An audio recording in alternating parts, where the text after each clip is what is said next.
Nosso bom dia a todos. Iniciando as nossas atividades esta manhã, vamos fazer a nossa prece com nosso agradecimento a Deus, a Jesus, pela oportunidade que nos concede de estarmos reunidos em seu nome nesta manhã, para mais um estudo da nossa doutrina. Pai nosso que estás nos céus, santificado seja o vosso nome. Venha a nós o vosso reino, seja feita a vossa vontade, assim na terra como no céu. O pão nosso de cada dia dá-nos hoje e sempre, Senhor. Perdoa nossas dívidas como perdoamos nossos devedores. Não nos deixes cair em tentação dos maus, mas livra-nos, Senhor, de todo mal, que assim seja. A exposição doutrinária da manhã de hoje está a cargo do nosso companheiro Vitor Luiz Pereira, trabalhador aqui da nossa casa, fazendo parte do Conselho Deliberativo e também da diretoria executiva, e também é colaborador na União Regional Espírita Segunda Região, sendo o seu diretor doutrinário, e é palestrante espírita, convidado pelas diversas casas espíritas da nossa região para levar o seu conhecimento fruto do seu estudo. É com muita alegria que nós passamos a palavra ao Vitor.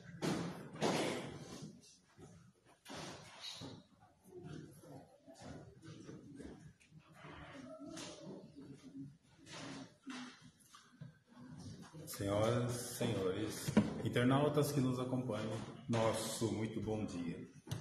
Para a manhã de hoje, nós escolhemos o tema para falar acerca da doutrina espírita, um tema um pouco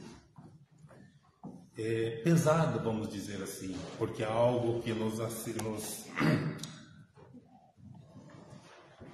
afeta diretamente e que nos traz, muitas vezes, dores agudas e profundas. Escolhemos o tema a depressão.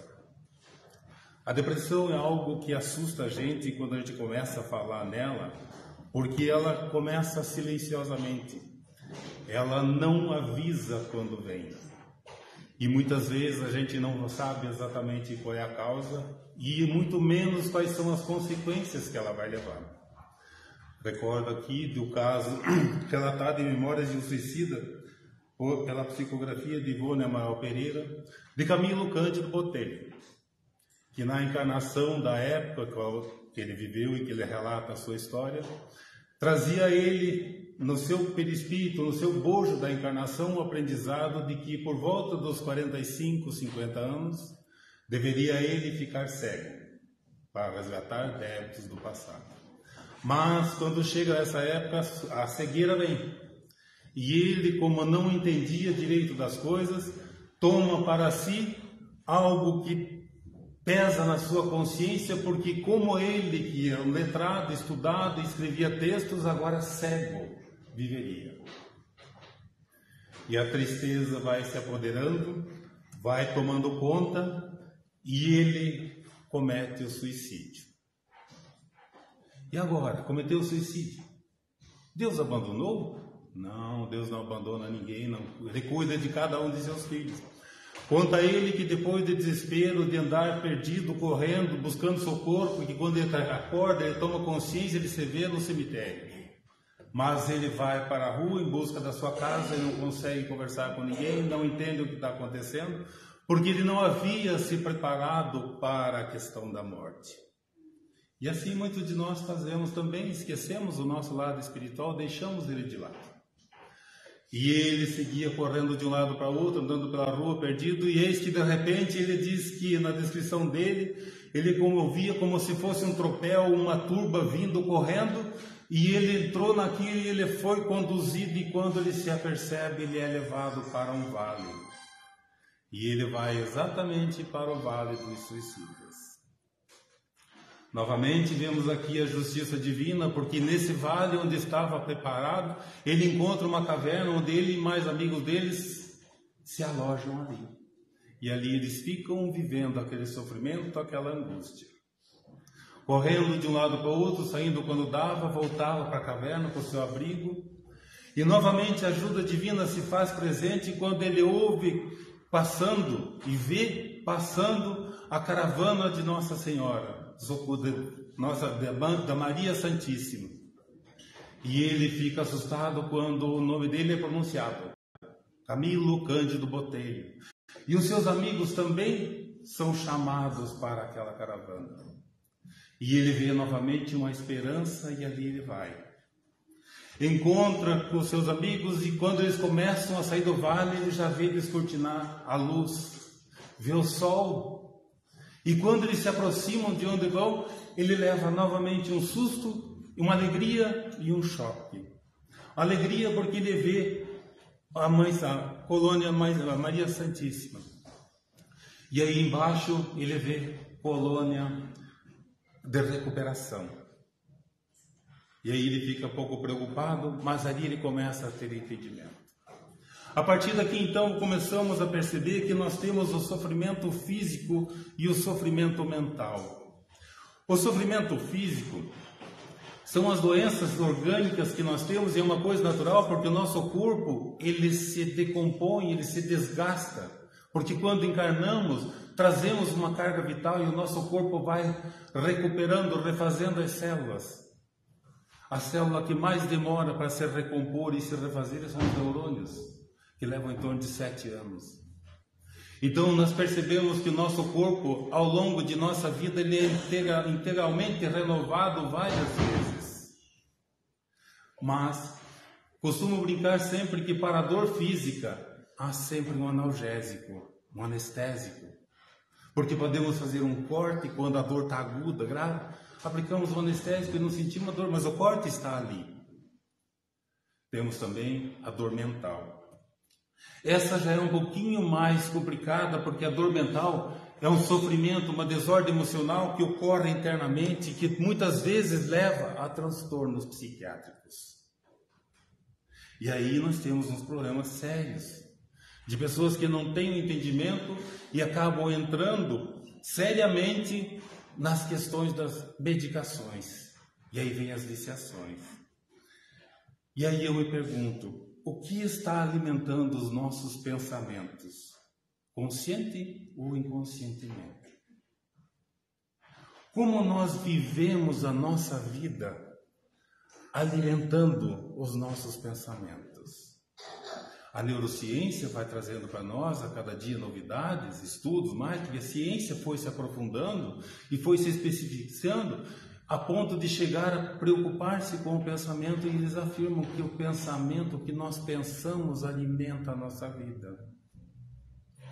Eu penso coisas boas, eu penso em gratidão, eu penso em coisas que me trazem alegria, é o que eu expresso, é o que aparece no meu rosto.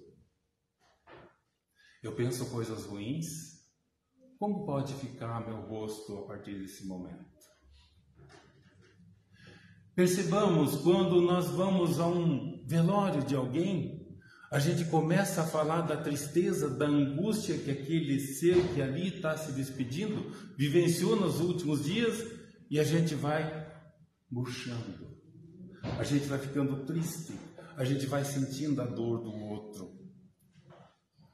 Tem alguns que afirmam que o cérebro já não consegue mais, muitas vezes, distinguir o que é real e o que é imaginário.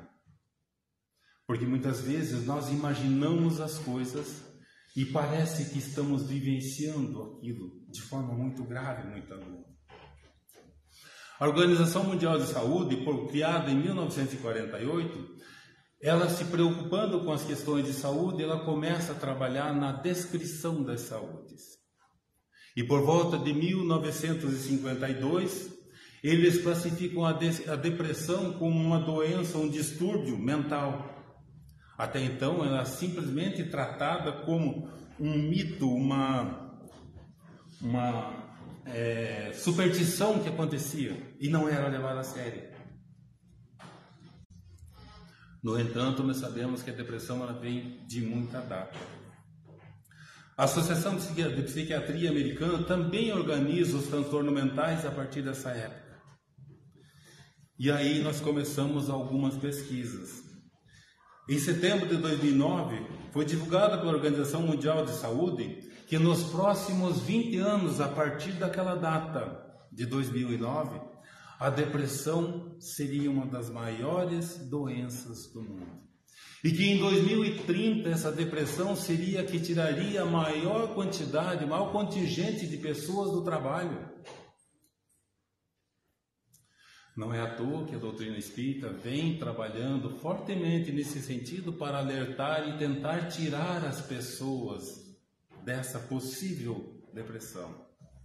Mas como tirar as pessoas se nós não conseguimos orientar as pessoas a terem a vida boa? Mesmo nós espíritas, muitas vezes, sabendo dos conselhos e da ajuda que o Evangelho nos dá, e na hora do desespero, onde fica o Evangelho? Onde esquecemos? Onde deixamos os ensinos de Jesus? Esquecemos? Mas como começa essa depressão dentro de nós? Como que isso vai se apegando dentro do nosso pensamento? Algumas teorias são formuladas. Ainda brincava há pouco ali com a mãe que eu usaria ele, e agora eu vou fazer jus a ele.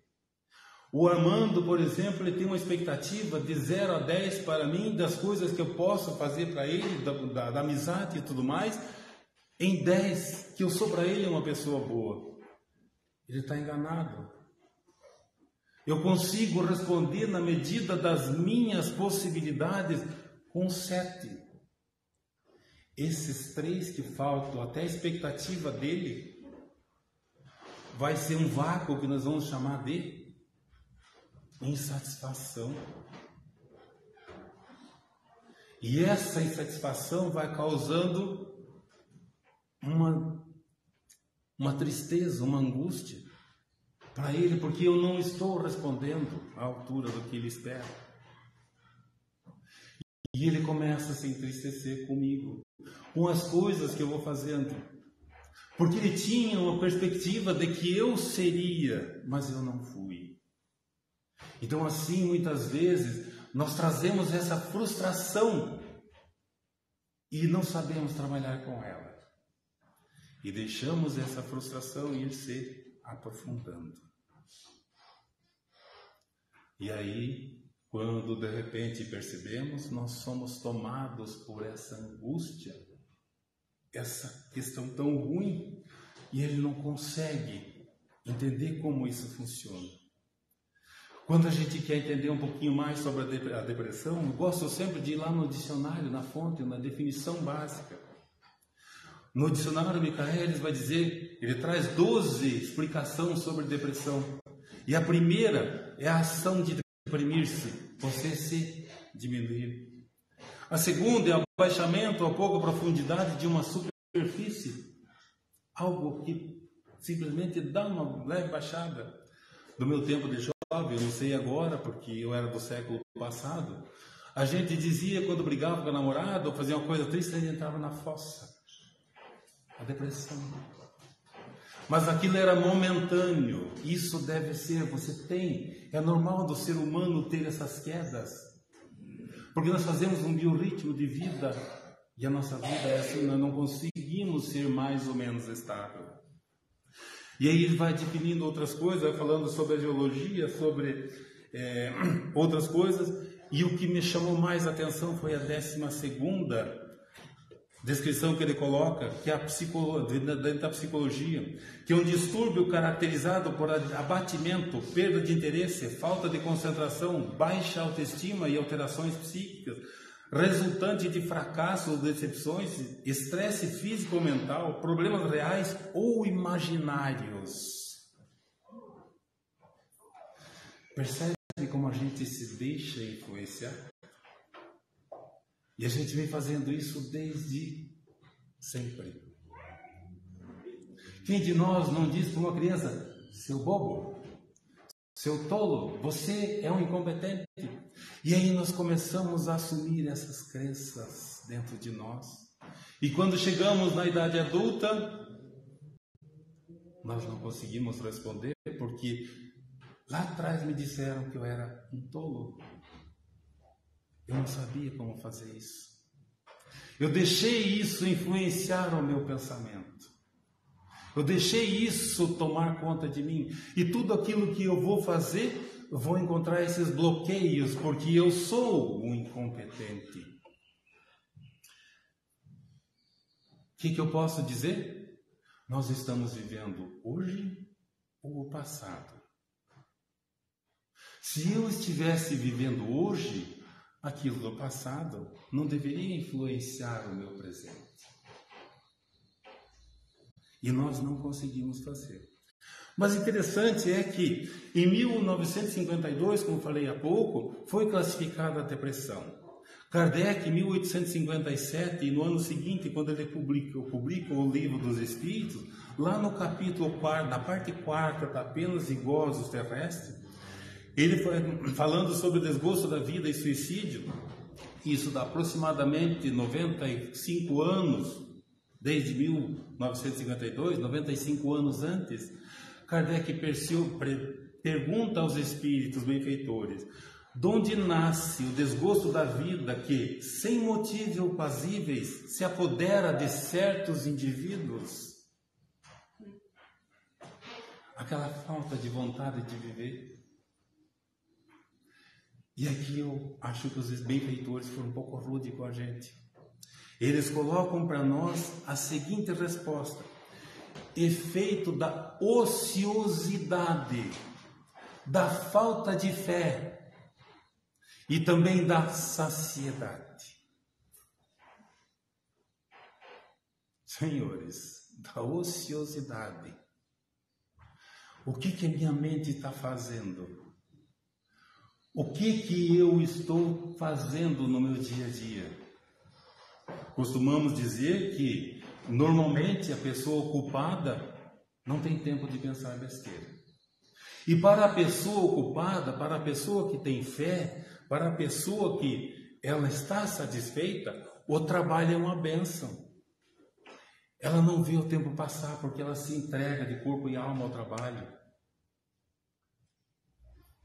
Ela trabalha com tranquilidade.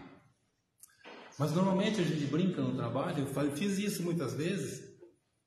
Quando a gente levanta cedo, encontra uma pessoa conhecida e diz assim: e daí, como vem? Está indo aonde? Estou indo para a batalha. Como se o trabalho fosse uma guerra.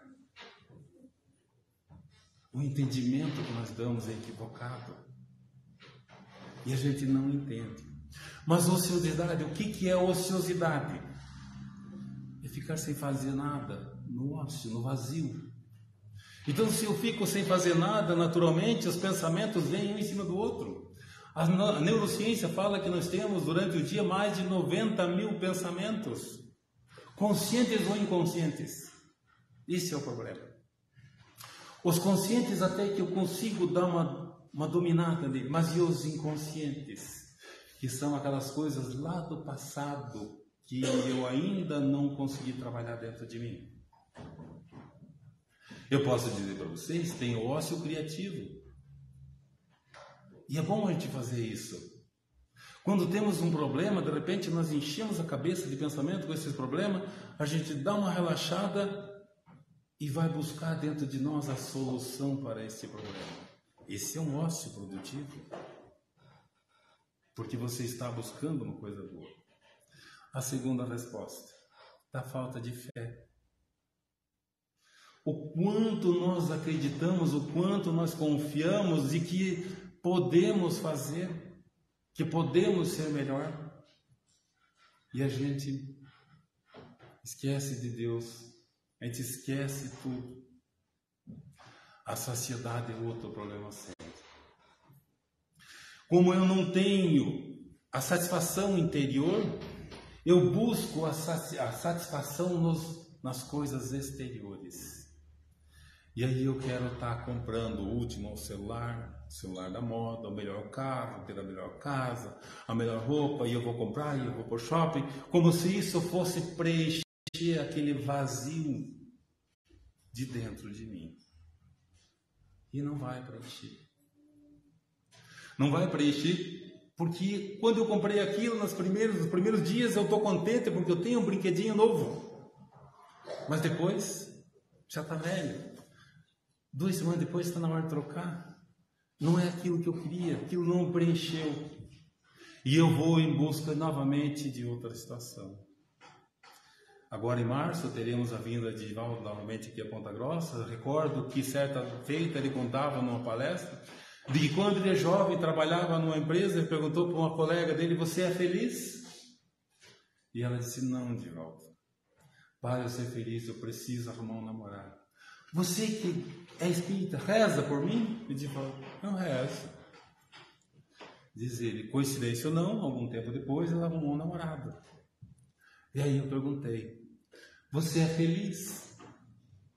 E ela: não, Divaldo, para me ser feliz eu preciso casar. Um pouquinho mais na frente, sempre assim. E aí, quando ela casou, ela disse assim: e agora que você casou? Você arrumou um namorado, casou, você é feliz? Não, Divaldo, estou morando com a minha sogra, preciso de um apartamento. Isso é caro, não posso comprar. Reza por mim? Reza.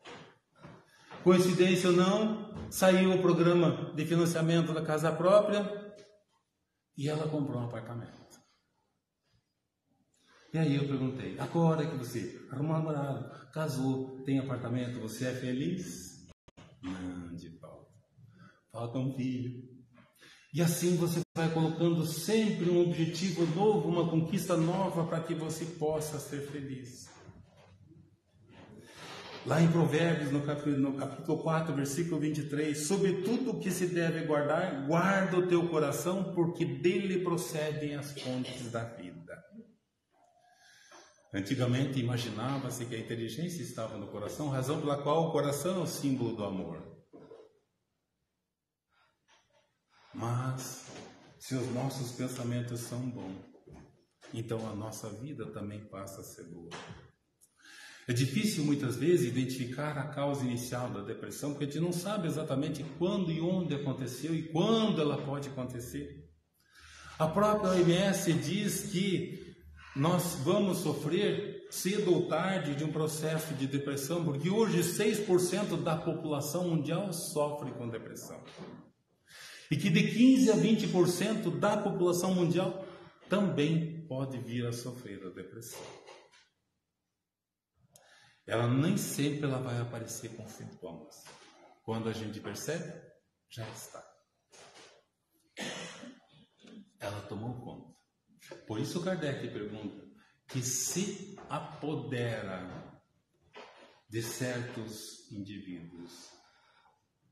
Ela vai acontecendo uma decepção aqui, uma frustração ali, uma menor valia aqui, um errinho ali, uma autocondenação, uma falta de perdão. E quando a gente vê, nós estamos deprimidos. Estamos sozinhos? Não, não estamos sozinhos. Deus está cuidando de nós, Deus está dando sempre a oportunidade, Ele está sempre colocando alguém. Sabemos pela doutrina espírita, e Kardec trabalha isso, sobre os anjos guardiões, e nós temos o nosso. Mas a questão é, por que nos afastamos deles? Por que eles não se afastam de nós? Jesus está constantemente chamando: vinde a mim, vós que estáis aflitos e cansados.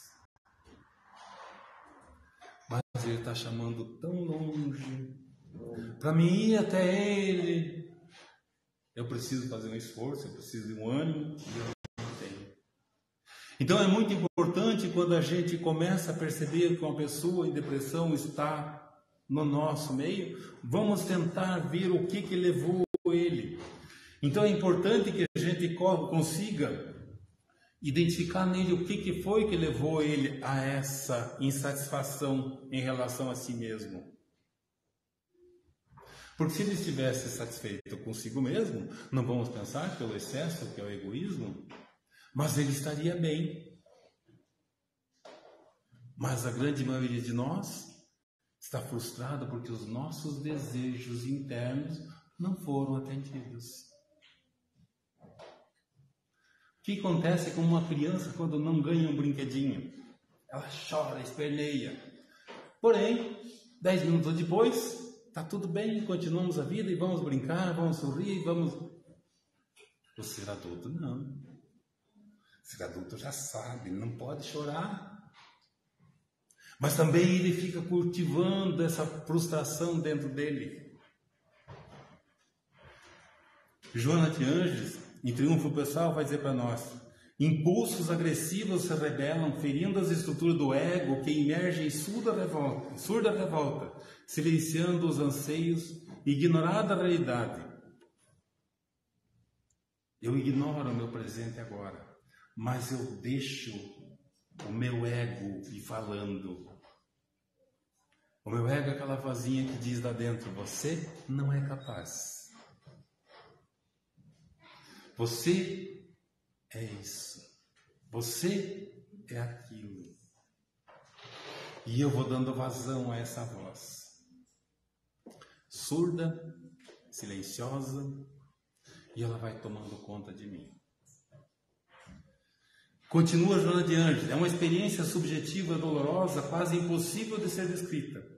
Traz ao deprimido a sensação de ter perdido alguma coisa, que lhe foi tirado, algo que era profundamente significativo, e esse sentimento é o mais difícil de ser vivido.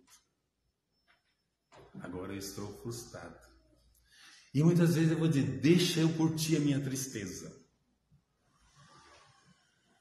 E a gente não consegue se aperceber.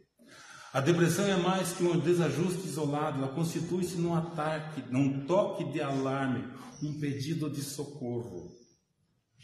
A depressão é doença da alma, diz Joana, que se sente culpada e não poucas vezes carrega esse sentimento no inconsciente em decorrência de comportamentos infelizes praticados na esteira das reencarnações, devendo em consequência ser tratado no cerne de sua origem.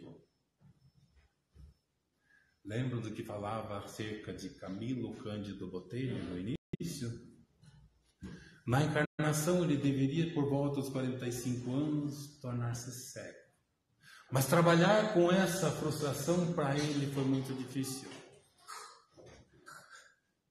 E o que ele faz? Não presto para a vida não me serve, a vida para mim é inútil.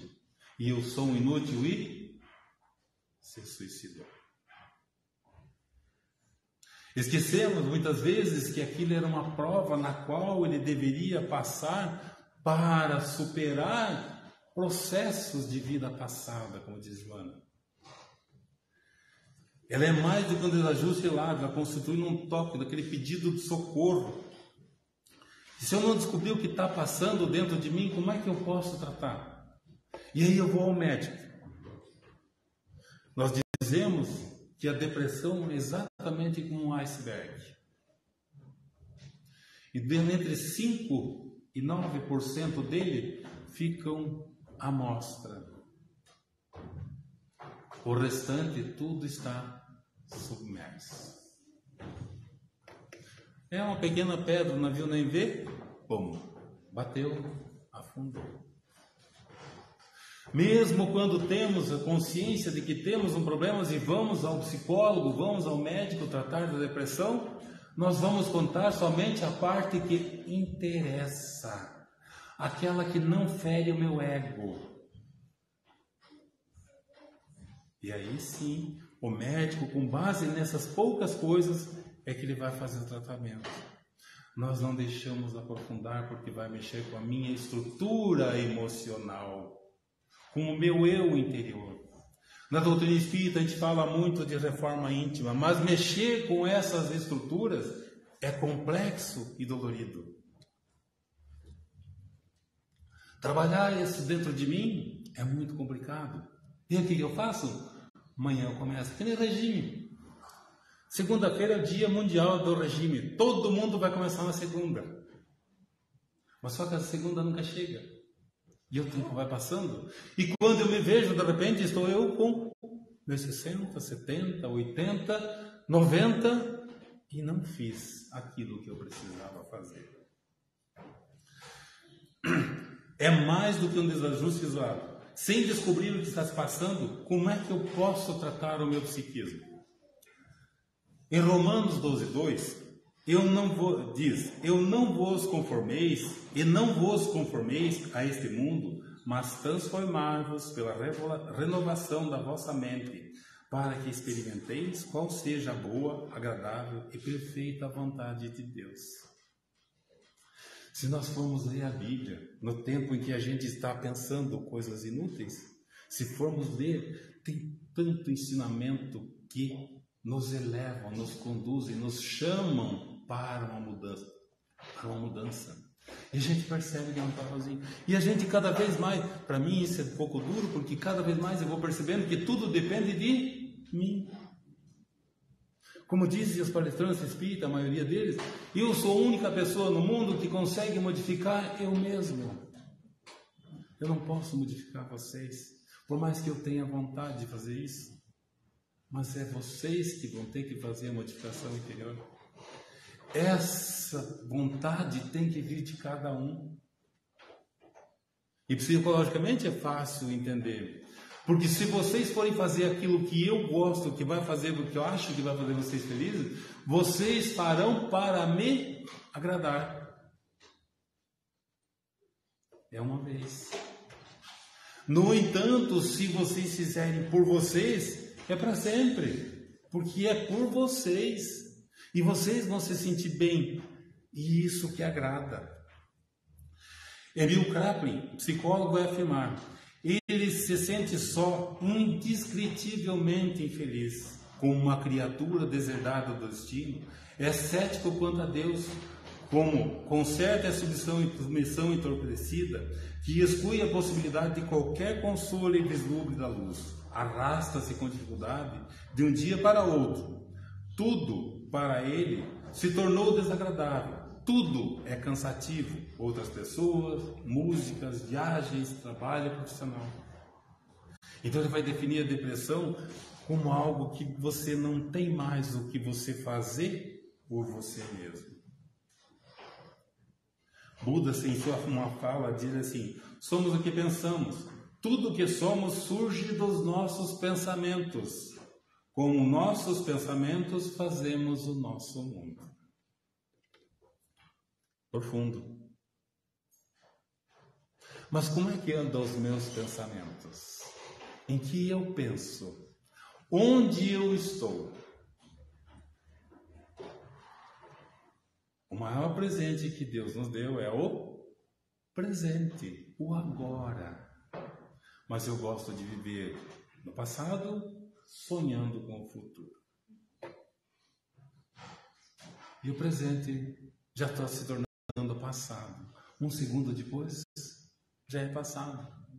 E eu perdi essa oportunidade de fazer algo que me trouxesse alegria. Eu acho bastante interessante que nosso lar, André Luiz, em determinado momento, ele vai dizer que pensamento é forma. Continuando com o Emil Kraepelin, ele vai dizer assim: por toda parte ele só enxerga o lado escuro das dificuldades. As pessoas ao seu redor não são boas, porque ele vê com a lente que ele pôs para ele. Para ele está ruim, ele só vê coisas ruins. Tem uma brincadeira, uma historinha, uma piada, eu gosto muito de contar isso, de que um pai tinha 2 filhos. Um deles era extremamente feliz e positivista e outro toda a vida triste, e para ele nada servia. E aí no Natal ele chegou e fez a brincadeira. Para esse filho que vivia triste, ele pegou e deu uma bicicleta. E para o filho que tudo era alegre, que tudo era bom, ele deu um pacotinho com fezes de cavalo.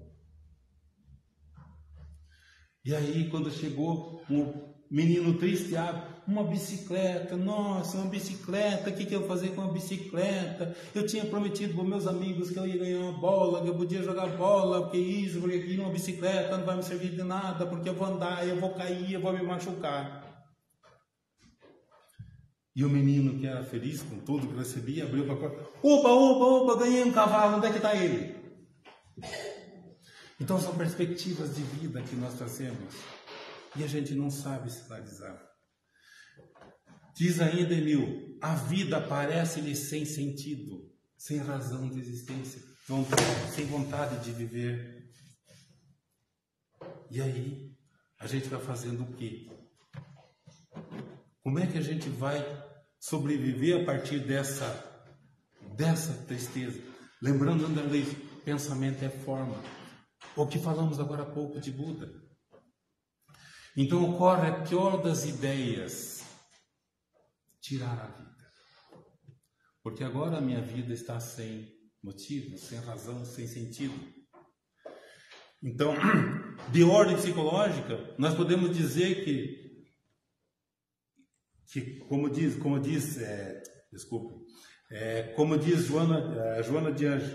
André Luiz, em nosso lar, inconscientes ficam reprimidos por serem continuadamente ignoradas e acabam por impor sua influência sobre o nosso consciente. Uma influência de caráter patológica, é isso que ocorre nos distúrbios nervosos. Vem falar Jung para nós, comitante com o que diz André Luiz. Pensamento é forma. O nosso inconsciente agora está mandando os nossos pensamentos negativos para fora. E nós não conseguimos tomar conta de nós mesmos. Nós não conseguimos modificar o nosso pensamento. A psicologia vai chamar isso de entorpecimento psíquico, que vem acrescentar a era da ansiedade, que é o que nós estamos vivendo hoje. Tudo é tecnológico. Eu tenho 1 milhão de amigos, mas eu não converso com ninguém. Eu tenho possibilidade de fazer compras sem sair de casa. Eu posso fazer N coisas no meu celular, no meu tablet, no meu computador, e eu não estou vivenciando agora. Cada vez mais acometido pela síndrome do pânico, doenças autodestrutivas, olhos opacos e vazios, corações com dor surda. Aí eu saio na rua, vendo meu celular, não vejo ninguém, não cumprimento ninguém, lembrando que o homem é um ser sociável. Nós fomos criados para viver em sociedade. E nós vamos perceber que isso é importante.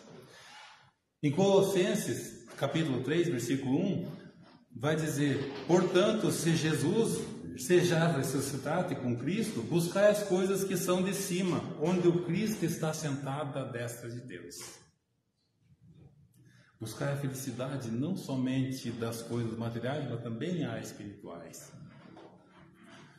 Segundo James Hillman, que nasceu em abril de 26 e morreu em outubro de 2011, e é um psicólogo conferencista americano, ele vai dizer: existe um império imenso, feio e maligno, trabalhando dia e noite para nos conservar dessa forma.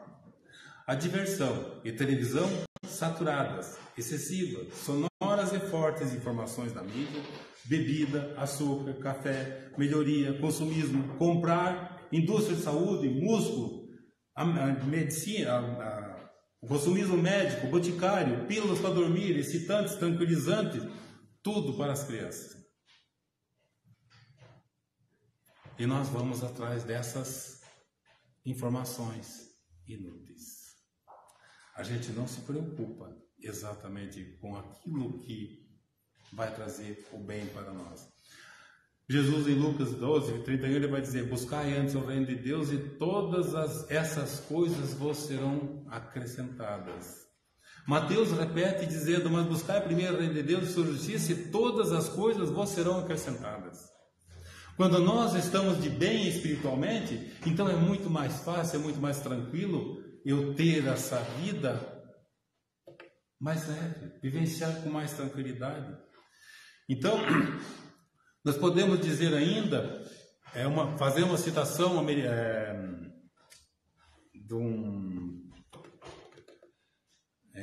de um poeta italiano. Ele vai dizer: mens sana in corpore sano. Mente sã, corpo sadio. Aquilo que pensamos, aquilo que somos. E a gente pode vivenciar tantas outras coisas com esses ensinos. Salomão, na psiquiatria, vai dizer: a degradação do eu das pessoas, dificultando a sua capacidade de dar e receber. Quando eu começo a entrar nesse processo depressivo, eu começo a me fechar. Eu olho todo mundo que não presta, tudo é negro, tudo é cinza, nada mais tem cor na minha vida. E eu vou me afastando de tudo. Até o ponto de, muitas vezes, dar o golpe final que vai ser tirar a própria vida. É a solidão dentro de nós que se torna manifesta e destrói não apenas a conexão com o outro, mas também a capacidade de estar apaziguado consigo mesmo. O amor nos abandona e de tempo em tempo nós abandonamos o amor. A gente não vive, a gente não curte. Muitas vezes até parece que a gente gosta de ser infeliz. As pessoas estão dando risada, comentando alguma coisa alegre, trazendo feliz, alguém conta uma coisa triste para puxar todo mundo novamente. E esse tipo de vivência a gente vai ter que ir mudando aos poucos. Essa falta de significado para nós, essa falta de emoção viva, vai trazendo cada vez mais o nosso sofrimento. Ao entrar em depressão, acontece uma alteração no cérebro, um desequilíbrio nas dosagens de dopamina, de serotonina, noradrenalina e tantos outros neurotransmissores. A gente não consegue mais produzir isso com tanta intensidade. E a gente precisa disso para ser motivado, para ter vida, para poder ter experiências, para ter vivências com aquilo que traz para nós uma razão de viver. E a gente vai deixando tudo isso de lado. Jung, em Face to Face, ele vai dizer: o homem não pode suportar uma vida sem significado. Eu preciso ter emoções. Eu preciso ter alguma coisa. Eu preciso ter amigos. Eu preciso ter as coisas diferentes entre a tristeza e a alegria para que eu possa dar valor. Vocês querem saber o valor que tem um dedo minguinho? Corte ele. Porque até então você nem liga. Mas no momento que você perdeu ele, você vai saber. Quer saber quão importante é a saúde? Fique doente. Então, nesse meio, a gente teria que saber aproveitar as coisas, mas nós temos que ir para os extremos. Joana de Ângela vai dizer que o indivíduo é obrigado a escolher com discernimento para eleger, dando surgimento a outro tipo de instinto de sobrevivência para prosseguir lutando.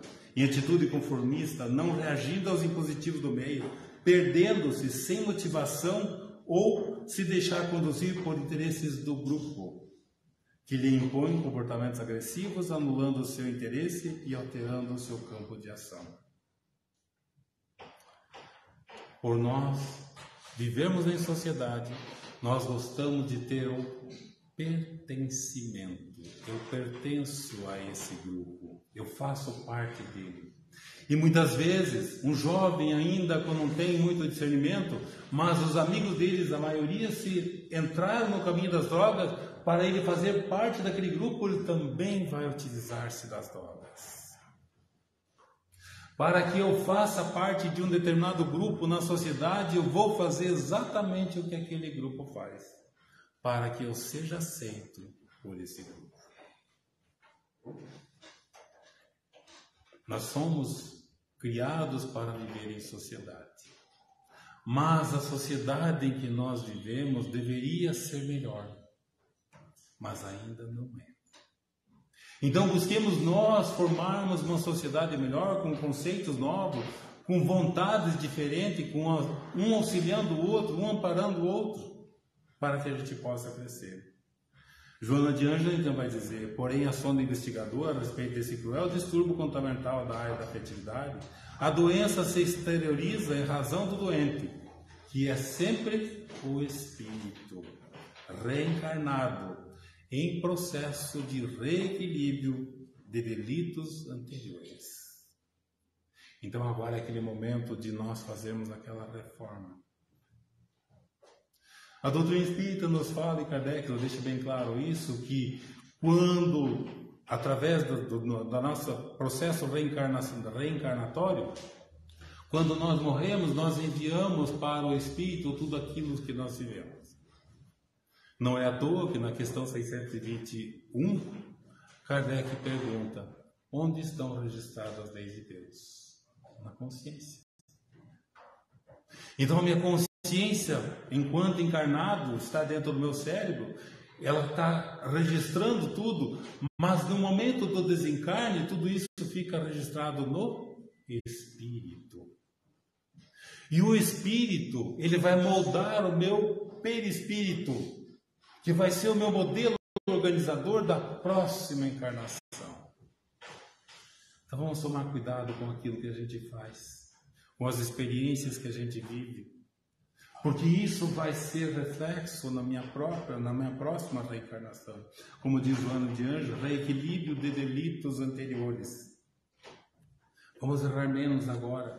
Vamos tomar um pouquinho mais de cuidado. Nesse vazio que surge por falta de motivação real para prosseguir, foge para o alcoolismo, para as drogas, para o sexo ou tomba em depressão, diz Joana de Anjos. Quando a gente vai deixando esses pensamentos ruins se apoderarem de nós, a gente fatalmente vai tropeçar. E a gente vai vivendo na escuridão. Por quê? Porque falta informação básica para saber qual é o caminho que eu vou seguir. O Evangelho está aí, mas eu esqueço do Evangelho. Jesus tem dito para mim, mas eu esqueço daquilo que Jesus deu. Jesus me convida, mas eu não ouço. E eu continuo vivendo. James Hollis, em 2005, ele vai dizer: depois de perder o caminho, se o sujeito não presta atenção, não faz nada para mudar suas prioridades, a depressão persistirá. Quantos de nós, muitas vezes, dirigindo o carro, entramos num caminho que estamos indo a uma cidade, entramos num caminho e de repente a gente se vê perdido? O que a gente deve fazer? Parar o carro, descer, xingar, chutar o carro? Ou fazer a volta, voltar pelo mesmo caminho até o ponto onde a gente errou? A gente não consegue ver o erro da gente. Esse é o nosso problema. A gente não consegue retornar até onde a gente começou a mudar nossas prioridades. A gente não consegue dar novas prioridades para a vida. Nós parecemos que temos uma dificuldade em colocar coisas boas dentro da nossa caminhada. A busca de um sentido existencial por parte do ser humano constitui uma força inata, propulsora ao progresso, continua. Ao identificá-la, torna-se de objetivo básico a ser conquistado, empenhando todos os recursos para a sua constituição e meta. Joana de Anjos também vai dizer algo similar. Então nós temos que ter meta, nós temos que ter coisas boas. Tiago, no capítulo 1, versículo 2 a 4, vai dizer: meus irmãos, tende grande gozo por quando cairdes em várias tentações, sabendo que a prova da vossa fé opera a paciência. Tenha, porém, a paciência, sua obra perfeita, para que sejais perfeitos e completos, sem falar em coisa alguma. Nós queremos alguma coisa, mas é agora, não pode ser amanhã, nem depois de amanhã, e nem no final do ano. Eu quero ganhar dinheiro na loteria porque eu vou ter bastante dinheiro, eu vou ser feliz, mas eu não faço nada para modificar. Talvez isso vai ser a minha queda, mas eu não tomo cuidado. Jung vai dizer para nós ainda, a psique, que chama a atenção que existe algo profundamente errado e que precisa ser ajustado. Mas como ajustar? Se eu não consigo dizer, eu não consigo nem mesmo saber, ou eu não quero internamente revelar, porque eu sei que isso vai ter que causar uma mudança profunda dentro de mim. E eu não quero fazer isso. Porque a reforma interna vai exigir esforços. E eu, muitas vezes, não estou disposto a isso. Eu quero viver no oba-oba, levando a vida, como diz aquele cantor lá, deixa a vida me levar, a vida leva eu. É mais fácil, mais simples. Compreendida como neurose, o sofrimento de uma alma que não descobriu o seu sentido. Por que eu estou aqui? O que eu vim fazer? O que Deus espera de mim?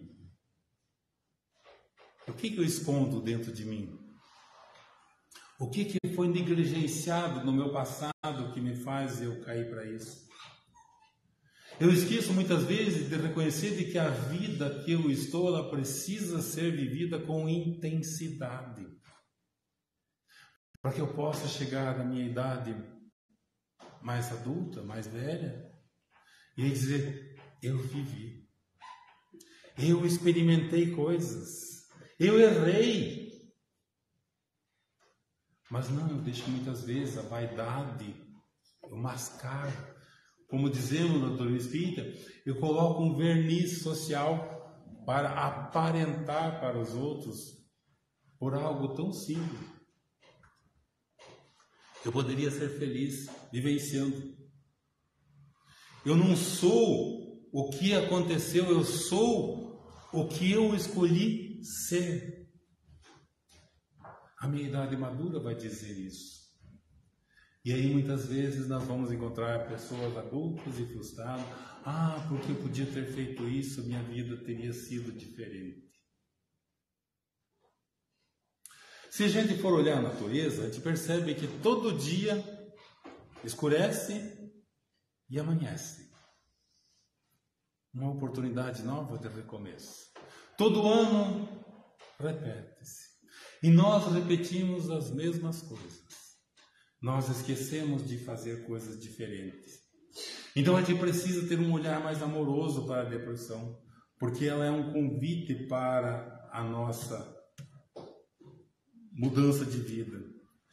Vamos olhar agora com uma perspectiva espírita, uma possibilidade de curar essa alma doente. Em 1 Coríntios capítulo 10, versículo 10, vai dizer: E não murmureis como também algum deles murmuram e pereceram pelo destruidor. Vamos agora deixar as queixas de lado. Aproveitar mais aquilo, o momento. Olhar para o outro, como você está? Oferecer um sorriso. Porque muitas vezes um sorriso faz a diferença para aquela pessoa. Ela amanheceu triste por alguma coisa. Ela está passando por um problema. Mas o teu sorriso pode fazer a diferença para ela. O teu bom dia, não bom dia. Eu posso levar uma coisa nova para que esse meu irmão possa ter um dia melhor. Eu posso desejar sinceramente um bom dia para todos. Não tem que ter a obrigação de dizer o bom dia. A frase escrita no Templo de Delfos, que Sócrates se utiliza, porque ele não deixou nada escrito, é muito significativa e também ela vai ser usada dentro do Espiritismo. O conhece a ti mesmo. É aquela busca que vai me permitir saber que realmente eu sou ignorante, que eu não sei nada e que não me é possível dominar todos os conhecimentos, mas aquilo que eu sei, vivenciar com tranquilidade. Por isso que Kardec pergunta na questão 909, qual o meio mais eficaz para se melhorar nessa vida? Ao arrastamento do mal? E a resposta dos Espíritos vai ser: um sábio da antiguidade vos disse, conhece-te a ti mesmo. A doutrina espírita nos ajuda nessa busca, ela auxilia no tratamento na consciência humana, apresentando novos valores. Eu agora sei quem eu sou, a doutrina espírita me esclarece. Ela vai me dizer que eu sou um ser eterno, que eu sou um filho de Deus, que eu errei, mas que tenho perdão, que eu posso fazer alguma coisa diferente. Então eu vou educar meu espírito agora, apresentando novos valores para ele, para ter uma nova vida. E esses valores, essa essência, vai ser o caminho para a minha cura. Porque essa cura agora começa a partir de mim, não mais a partir de um remédio que interferiu na minha produção de hormônios, ou de dopamina, serotonina, etc, etc. Porque agora eu estou disposto a fazer isso. E eu estou incorporando dentro de mim esses valores que vai ser o que vai promover a cura do meu espírito e não mais a cura do meu corpo físico. Mas a gente tem que tomar um cuidado, porque tomar um comprimido é rápido. Agora, você modificar os seus hábitos, isso demora. E o que eu espero acerca da minha dor, de que ela saia daqui 2 minutos? Eu não vou fazer algo dentro de mim que vai me modificar para a tranquilidade da vida. Cada ser humano é responsável pela busca do seu equilíbrio e da sua harmonia. Então, se eu curar o meu perispírito, se eu curar o meu espírito, se eu curar a minha alma, como eu posso ser feliz? Teresa Albrecht, em Mentes Milionárias, estudando a neurociência, ela vai dizer: todos os pensamentos liberam substâncias químicas do cérebro. Concentrar-se em pensamentos negativos, efetivamente, enfraquece o cérebro. Reduz o seu vigor positivo e seu ritmo pode ir tão longe a ponto de obscurecer habilidades de funcionamento do seu cérebro, provocando até a depressão. No polo oposto, ter pensamentos positivos, felizes, esperançosos, otimistas e alegres diminui o nível de cortisona e produz a serotonina, o que cria uma sensação de bem-estar. E isso auxilia seu cérebro a funcionar à capacidade plena. Pensamentos felizes e positivos, em geral, dão apoio ao desenvolvimento do cérebro, assim como a geração e o reforço de novas sinapses, em especial em seu córtex pré-frontal. Nesse texto a gente vê a profundidade daquilo que a gente pensa, o que a gente pode produzir para nós mesmos. E a pergunta que eu faço agora: quero ser feliz? Preciso mudar meus pensamentos. Eu preciso liberar novas substâncias, ter motivação. Aqui ela está usando para a mente milionária, mas eu posso usar isso aqui para a vida. Eu preciso agora ser feliz. E a outra coisa que faz a gente mudar constantemente, mudar bastante o nosso pensamento, e a doutrina espírita nos traz isso, é a gratidão. Pessoas que cultivam regularmente pensamentos de gratidão conseguem aumentar até 2% o seu índice de felicidade. A gratidão, coisa simples. Agradecer por aquilo que acontece, até mesmo pelas coisas ruins que nos acontecem, pois são exemplos, são oportunidades de crescimento, são chances que a gente tem de fazer alguma coisa diferente. Esses aumentos conseguem manter-se ao longo de vários meses, desafiando a noção estabelecida de que os nossos níveis de felicidade são fixos. Agradecer pela vida, por tudo. Agradecer por tudo aquilo que acontece, que trazer um motivo de satisfação para nós. Manter um registro diário da gratidão por 3 semanas consegue melhorar a qualidade do sono e aumentar a nossa energia. Olha a profundidade que vai. A doutrina explica isso para nós. Mas é tão difícil a gente se manter grato por tudo que acontece. É tão difícil a gente ter essas coisas. Então, o que eu tenho para dizer da nossa reflexão de hoje é que, no caso da depressão, vamos dar um pouquinho mais de atenção. Não é uma coisa tão complicada que a gente não possa ajudar alguém, mas tem que ter atenção. Não é dizer o que acontece para muita gente: isso é frescura, é coisa de rico. O OMS vai dizer que isso vai consumir dentro de breve, em 2030, maior parte do orçamento em saúde vai para tratar a depressão. Não vai ser para ricos e pobres, não faz distinção. É o indivíduo, não importa o que ele tem. Mas tenhamos consciência que não estamos sozinhos. Deus está sempre nos amparando. Tenhamos todos um bom dia e muito obrigado pela paciência de estarem refletindo hoje.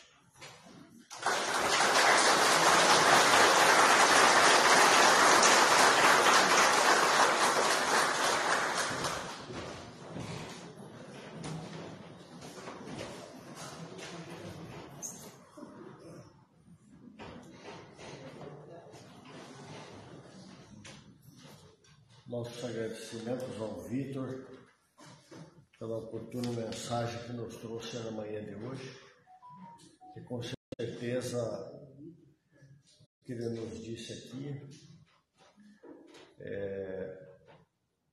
não no todo, mas em parte, alguma coisa serviu para nós.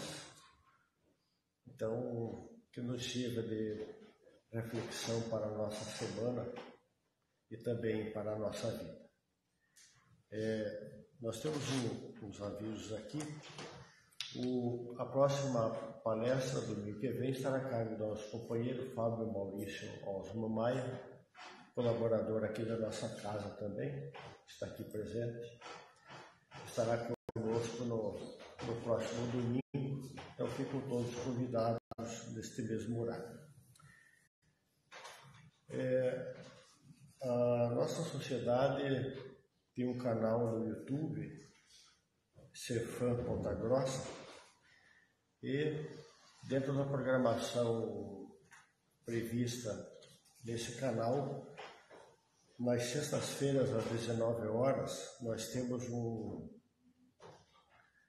uma live sobre Refletindo Kardec. Vou mostrar o cartaz para vocês aqui também, que daí os internautas que nos acompanham pelo Facebook. Então, é transmitido pelo Facebook Cefam PG e também pelo canal do YouTube.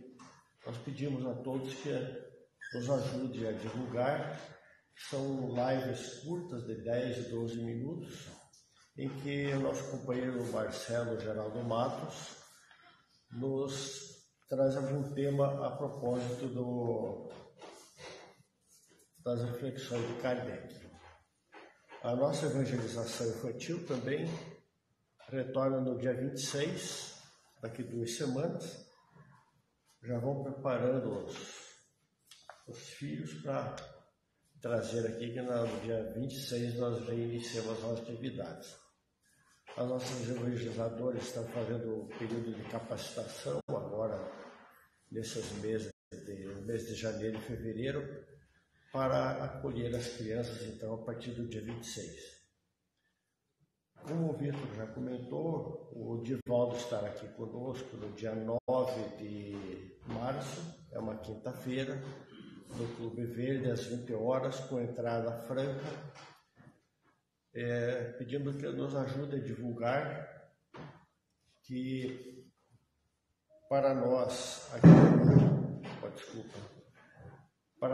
em Ponta Grossa é uma honra muito grande receber o Divaldo aqui, porque ele tem saído muito pouco de Salvador por conta da idade, já vai fazer 96 anos, teve as dificuldades da Covid, mas ele vai participar da Conferência Estadual Espírita, que começa no dia 10, dia 10, 11 e 12 de março, e ele fez questão de fazer a conferência presencialmente em Curitiba. Não terá público, né? Será feito todo online, mas ele fez questão de vir a Curitiba para participar da conferência. E como a palestra de quinta-feira que antecede o início da conferência, ele fazia aqui em Ponta Grossa, ele fez questão de estar aqui presente. Então nós somos privilegiados de estarmos recebendo o Divaldo pessoalmente aqui. Nós esperamos que possamos lotar o Clube Verde, porque cada vez vai ficando mais difícil as vindas deles aqui, então nós temos que aproveitar. Então peço a todos que nos ajudem a divulgar a presença do Divaldo entre nós. Queremos também deixar aqui a nossa notícia, que a nossa livraria espírita está funcionando de segunda a sexta no horário comercial, no sábado das 8h30 às 11h30. E temos também a nossa biblioteca espírita, que tem um acervo muito grande de obras espíritas, tanto os clássicos da doutrina espírita, como os lançamentos mais recentes. E a biblioteca funciona no sistema gratuito. O pessoal faz a sua inscrição aqui, traz seus documentos pessoais e comprovante de residência e pode levar até 2 livros durante 14 dias. Devolveu aqueles, podem levar outros sem custo nenhum. Então, aqueles que desejarem, a nossa biblioteca também funciona de segunda a sexta no horário comercial. Então, para encerrar as nossas atividades da manhã de hoje, vamos fazer a nossa prece, com o nosso agradecimento a Deus e a Jesus por essa oportunidade de convívio e de estudo que nos concederam na manhã de hoje. Pai nosso que estás nos céus, santificado seja o vosso nome. Venha a nós o vosso reino, seja feita a vossa vontade, assim na terra como no céu. O pão nosso de cada dia dá-nos hoje e sempre, Senhor. Perdoa nossas dívidas como perdoamos nossos devedores. Não nos deixes cair em tentações dos maus, mas livra-nos, Senhor, de todo mal. Que assim seja. Um bom domingo e uma boa semana a todos.